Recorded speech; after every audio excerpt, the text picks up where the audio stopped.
If you're over 50 and starting from zero, you've probably already said this to yourself. I guess I'll just work until I die. I used to say that too. My name is Denise. At 54, I was wiped out. A long marriage ended. The divorce took the house, the savings, everything we'd built. I was renting a small place, working a regular office job, and every time I plugged my numbers into a retirement calculator, it basically flashed one message at me: you are too late.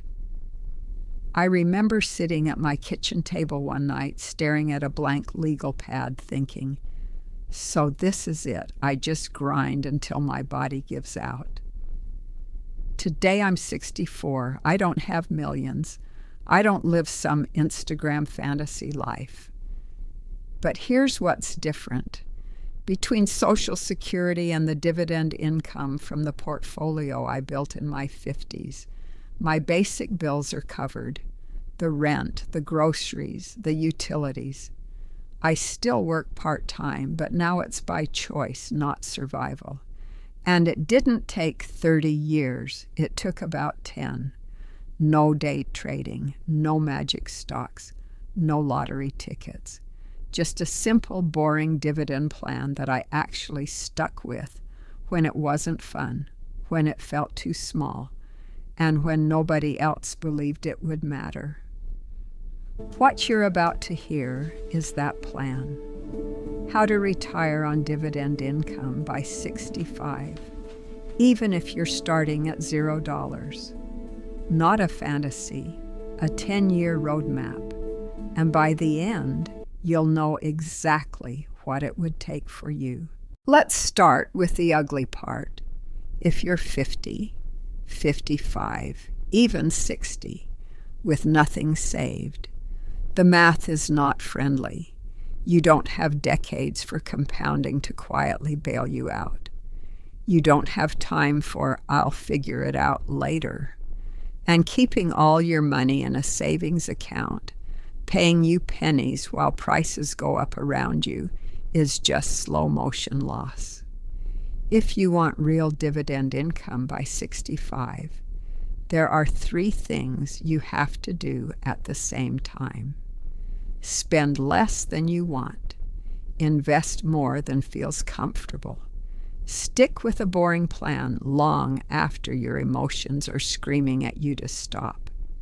Most people can't do all 3. That's why most people never get there. But here's what nobody told me until I sat down and did the math. You don't need a millionaire portfolio to feel a real difference in your life. Dividends are just a percentage on money you own. If your investments yield around 4% a year in dividends, $100,000 invested equals about $4,000 a year. $250,000 invested equals about $10,000 a year. $500,000 invested equals about $20,000 a year. Is $4,000 a year some dream retirement? Of course not. But $800 a month from dividends, plus Social Security, plus even a small part-time income, that's not nothing. That's breathing room. That's a couple of bills that no longer depend on whether your boss keeps you around another year. So your goal shifts. Not how do I get rich, but how much steady dividend income do I need to cover the basics, and what portfolio size gets me there. Here's the 10-year framework. You control 3 levers: how much you invest each month, how long you leave it alone, and the average return you earn on that money. Let's be conservative. Assume about a 7% average annual return over the long run. That's dividends plus price growth. Some years higher, some years lower, some years ugly.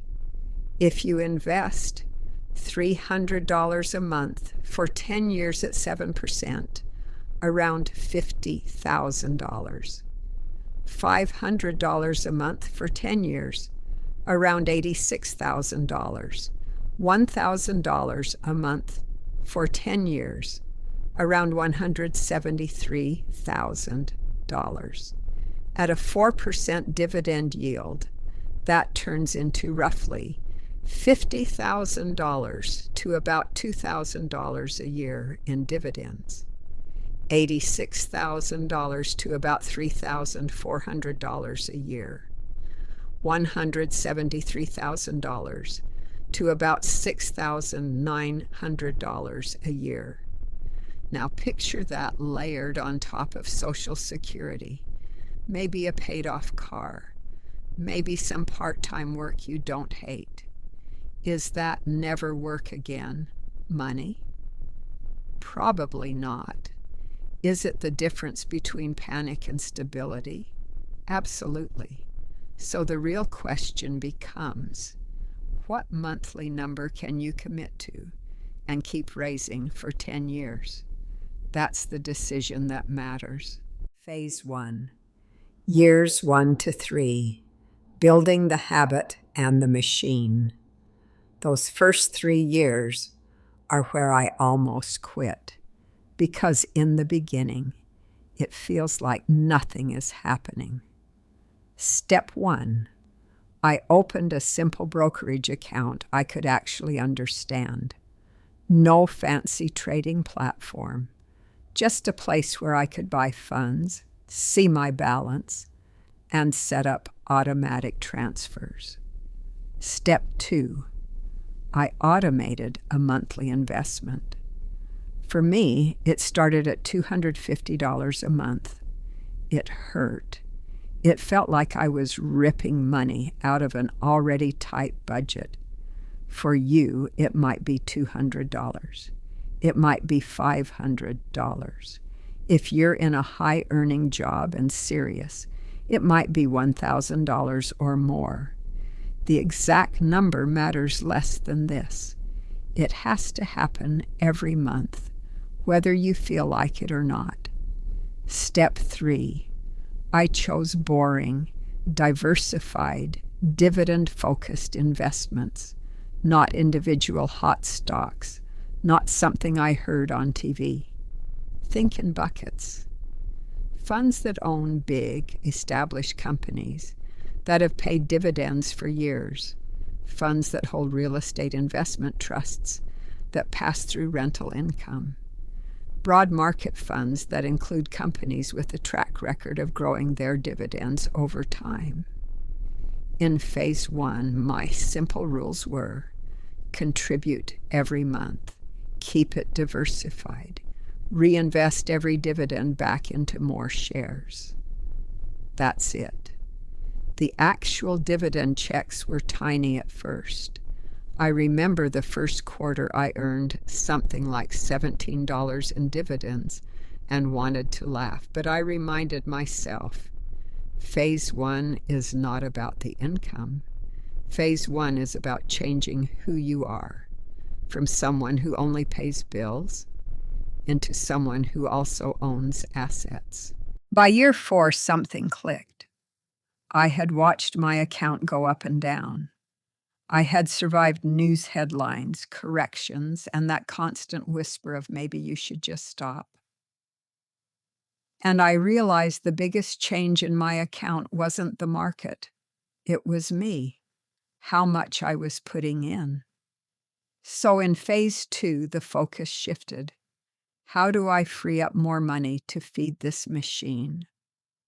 That meant uncomfortable choices. I kept an older car instead of upgrading.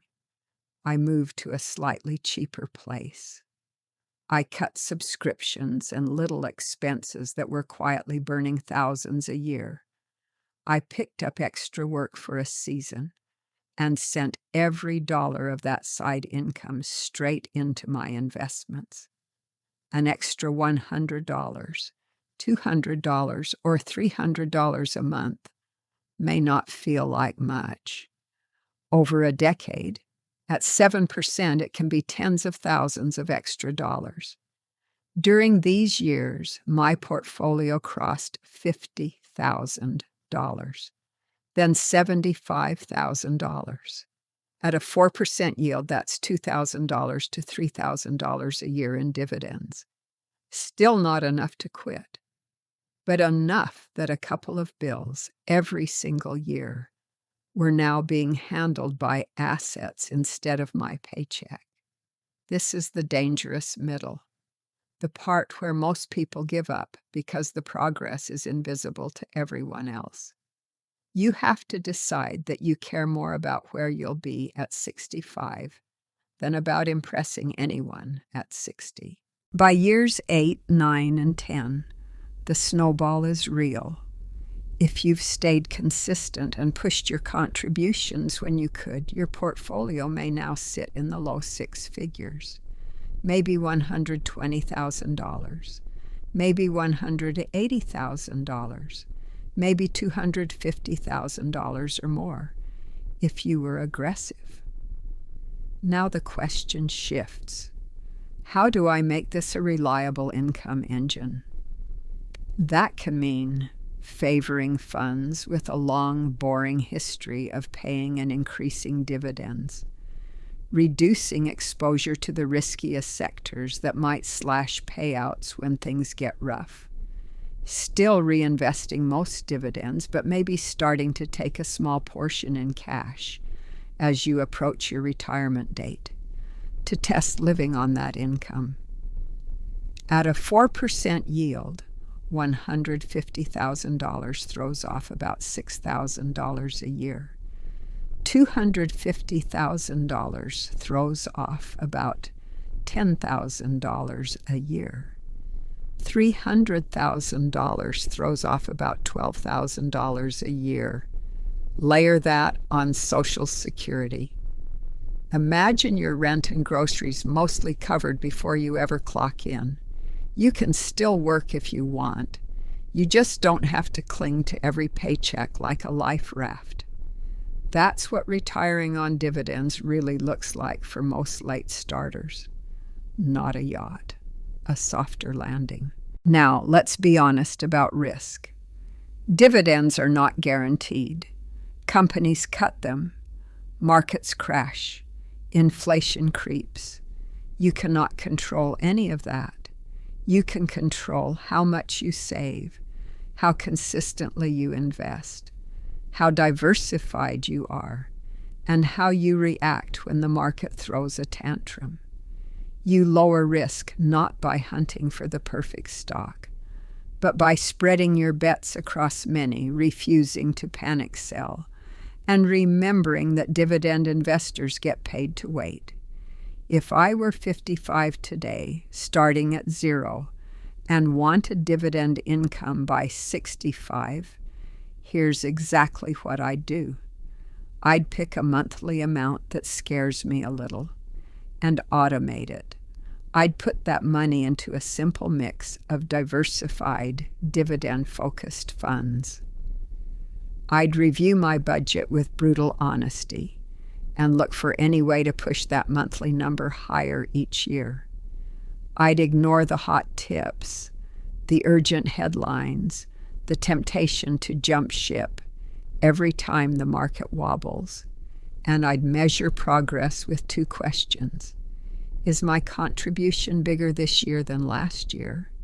Is my annual dividend income higher this year than last year? If the answer to those two questions kept being yes, I would trust the rest to time and math, because that's what got me from a blank legal pad at 54 to enough dividend income at 64 that I can finally exhale. You cannot rewind to 25. You cannot gift your past self more time, but you can decide what the next 10 years look like. At 65, you will look back on this decade. It will either be the one where you kept saying it's too late, or the one where you quietly, stubbornly proved yourself wrong.